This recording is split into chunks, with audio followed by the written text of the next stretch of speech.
सभी भाई बहन को नमस्ते। प्रेस द लॉर्ड, जय मसीह की भाई और बहनों। आइए हम लोग परमेश्वर की जीवित वचन में से देखेंगे।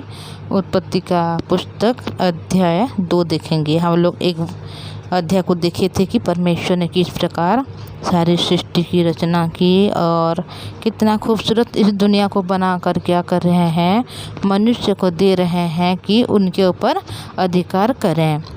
बल्कि मनुष्य को सिर्फ अधिकार करने के लिए नहीं, बल्कि मनुष्य को बोल रहे हैं कि फूलो फूलो और पृथ्वी में भर जाओ। और क्या बोल रहे हैं कि जितना भी जीव है, जंतु है, पशु है, पक्षी है, मछलियाँ है, हर एक के ऊपर क्या करो, राज्य करो या अधिकार करो।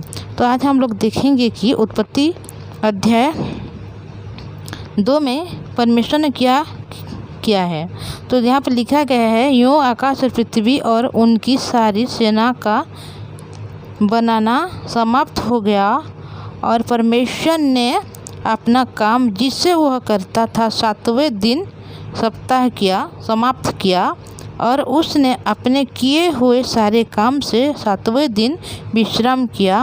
और परमेश्वर ने 7वें दिन को आशीष दी और पवित्र ठहराया, क्योंकि उसने सृष्टि की रचना के अपने सारे काम से विश्राम लिया।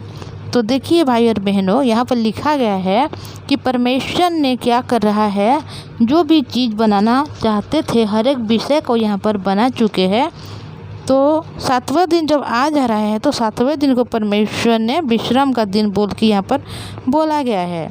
परमेश्वर ने 6 दिन काम किया, इसी वजह से वह विश्राम नहीं कर रहे हैं, बल्कि पृथ्वी में जितना भी बनाने का चीज़ था या बनाने का जो भी ज़रूरत था, हर एक विषय को परमेश्वर ने यहाँ पर बना चुका। और कोई भी ऐसे नहीं है कि परमेश्वर ने नहीं बनाया। हर एक विषय में परमेश्वर क्या कर रहा है, बना चुका है, परफेक्ट कर चुका है हर एक विषय में। तो इसीलिए 7वें दिन को परमेश्वर ने यहाँ पर विश्राम दिन बोल रहे हैं और यहाँ पर क्या कर रहे हैं, वहाँ पर आशीष दे रहे हैं। पवित्र दिन बोल के यहाँ पर ठहराया गया है, बोल के यहाँ पर लिखा गया है। ऐसे बात नहीं है, क्योंकि परमेश्वर जो परमेश्वर है, सर्वशक्तिमान है, सर्वज्ञानी, सर्वव्यापी परमेश्वर है। इसीलिए वो जो भी करता है उसको कभी थकता नहीं, जो भी करता है उसको कभी ऐसे की कोई कमजोरी नहीं होती, क्योंकि वह सच्चा परमेश्वर है जो अपने वचनों के द्वारा, अपने शब्दों से हर एक विषय को बना सकता है। उसको क्या कुछ थकना पड़े या कुछ उसको कोई तकलीफ हो या कोई उसको कमजोरी हो, ऐसा कुछ नहीं है भाई और बहनों। इसीलिए परमेश्वर ने 7वें दिन को विश्राम किया, क्योंकि जितना भी बनाने का था सारा संसार में हर एक विषय को बना चुका था। तो यहाँ पर देखेंगे कि मनुष्य की उत्पत्ति किस प्रकार हुई। आकाश और पृथ्वी की उत्पत्ति के वृत्तांत यह है कि जब वे उत्पन्न हुए, अर्थात जिस दिन यहोवा परमेश्वर ने पृथ्वी और आकाश को बनाया, तब मैदान का कोई पौधा भूमि पर न था और न मैदान का कोई छोटा पेड़ उगा था, क्योंकि यहोवा परमेश्वर ने पृथ्वी पर जल नहीं बरसाया था और भूमि पर खेती करने के लिए मनुष्य भी नहीं थी। देखिए यहाँ पर लिखा गया है कि परमेश्वर ने जो आकाश पृथ्वी को निर्माण कर चुके हैं, तो मैदान में कोई पौधा नहीं था, भूमि में कोई छोटे छोटे पेड़ भी नहीं था। छोटे छोटे पेड़ को परमेश्वर ने उगा नहीं था, छोटे छोटे, बड़ा वाला सब कुछ था पर छोटा छोटा कुछ भी नहीं था। क्योंकि और पृथ्वी में वह क्या नहीं किया था कि पानी या जल नहीं बरसाया था, क्योंकि भूमि पर खेती करने के लिए कोई मनुष्य नहीं था। अगर कोई मनुष्य नहीं रहेगा तो वो भूमि को कौन खेती करेगा। इसीलिए मनुष्य की सृष्टि जब परमेश्वर ने नहीं किया था, तो उसी समय परमेश्वर ने पानी भी नहीं बरसाता था। तो भी क्या हुआ, कुम्हरा पृथ्वी से उठता था, जिससे सारी भूमि सींची जाती थी। तब यहोवा परमेश्वर ने आदम को भूमि की मिट्टी से रचा और उसके नथनों में जीवन का सांस फूंक दिया और आदम जीवित प्राणी बन गया। देखिए उत्पत्ति के पुस्तक अध्याय 2 का 7वां वचन में लिखा गया है कि परमेश्वर ने आदम को किस प्रकार बनाया है, जो भूमि में मिट्टी से रचा है, बोल के यहाँ पर लिखा गया है। भाई और बहनों, क्या कर रहे हैं, मिट्टी को वह रच रहे हैं, एक मनुष्य के सदृश, एक अपनी समानता और स्वरूप के अनुसार परमेश्वर ने एक मिट्टी को लेकर बना और रचा। और उसके नथनों में जो हमारे नाक है, वहाँ पर क्या करे, परमेश्वर ने फूंक दे रहे हैं जीवन का श्वास फूंक दे रहे हैं तो वहाँ पर एक मिट्टी का जो मूर्ति है वो क्या हो जा रहा है, जीवित प्राणी बन जा रहा है। तो देखिए परमेश्वर कितना महान है भाई और बहनों।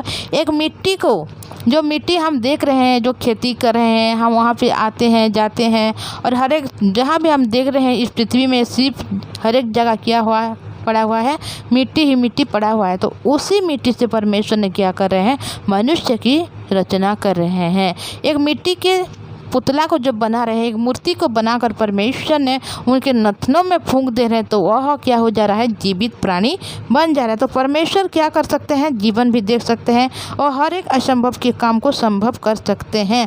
क्योंकि एक मिट्टी के मूर्ति को अगर कोई जीवन दे सकता है तो वो सब कुछ कर सकता है। और यहोवा परमेश्वर ने पूर्व की और एदन में एक वाटिका लगाई और वहाँ आदम को जिससे उसने रचा था रखा।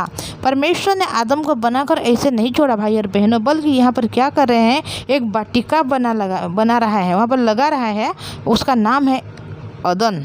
अदन वाटिका लगाकर परमेश्वर ने उस आदम को जिससे परमेश्वर ने रचा था उस वाटिका के अंदर रख रहे हैं। और यहोवा परमेश्वर ने भूमि से सब जाति के वृक्ष जो देखने में मनोहर और जिसके फल खाने में अच्छे हैं उगाए।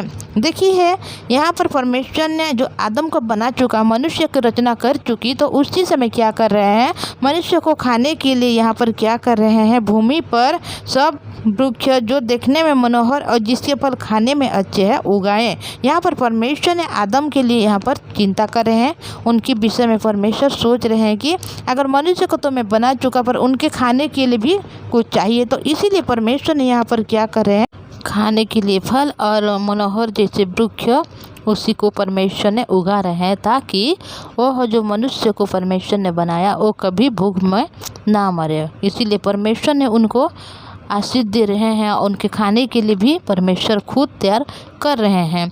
तो हम आज इतना ही देखेंगे कि परमेश्वर ने कैसे उसको रचना किया आदम का, और यहाँ पर उसके लिए खाने के लिए क्या करें, यहाँ पर वृक्ष को जो फल देता है, जो मनोहर है, वो वाटिका के अंदर में रख रहे हैं। और यहाँ पर क्या कर रहे हैं, परमेश्वर ने वाटिका के बीच में जीवन के वृक्ष को और भले या बुरे ज्ञान के वृक्ष को भी लगा रहे हैं। तो देखिए परमेश्वर ने आदम को खाने के लिए जो फल के वृक्ष यहाँ पर लगाया और वाटिका के बीच में जीवन के वृक्ष और भले या बुरे ज्ञान के वृक्ष को भी लगा रहे हैं।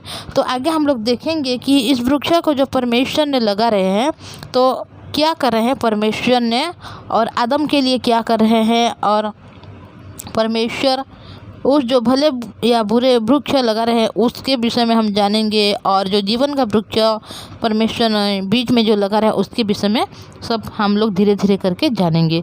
तो मैं इतना ही बोलूँगी भाई और बहनों। तो आइए हम लोग प्रार्थना करेंगे। पवित्र परमेश्वर पिताजी, धन्यवाद करती प्रभु, आपने दया किया। पवित्र परमेश्वर पिता, आपकी जीवित वचन को पिता सुनने के लिए आशीष दिया, अनुग्रह किया, इसलिए मैं धन्यवाद करती हूँ।